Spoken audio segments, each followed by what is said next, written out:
শোনো, জীবনে যতই অন্ধকার নামুক কখনো নিজেকে একা ভাববে না। কারণ শ্রীকৃষ্ণ বলেন, যে আমাকে মনে রাখে আমি তাকে কখনো ছেড়ে যাই না।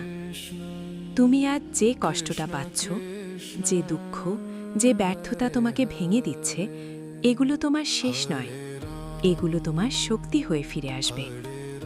শ্রীকৃষ্ণ বলেছেন, কর্ম করো, ফলের চিন্তা করো না। মানে তুমি তোমার কাজ করে যাও, ফল ঠিক সময়ে তুমি পেয়ে যাবে। মানুষ তোমাকে অবহেলা করবে, তোমার ভালোবাসা বুঝবে না, কিন্তু মনে রেখো, যার উপর কৃষ্ণের আশীর্বাদ থাকে তার জীবনে কেউ কিছুই করতে পারে না। যখন তোমার মন ভেঙে যায়, যখন মনে হয় সব শেষ, ঠিক তখনই চোখ বন্ধ করে বলো, হরে কৃষ্ণ, হরে কৃষ্ণ। দেখবে মনের ভেতর এক অদ্ভুত শান্তি চলে আসবে। কারণ কৃষ্ণ শুধু ঈশ্বর নন, তিনি তোমার সত্যিকারের বন্ধু। ভয় পেও না, কারণ কৃষ্ণ বলেছেন, যে আমার শরণে আসে আমি তাকে রক্ষা করি। তাই আজ থেকে প্রতিদিন নিজেকে বলো, আমি একা নই, কৃষ্ণ আমার সাথে আছেন।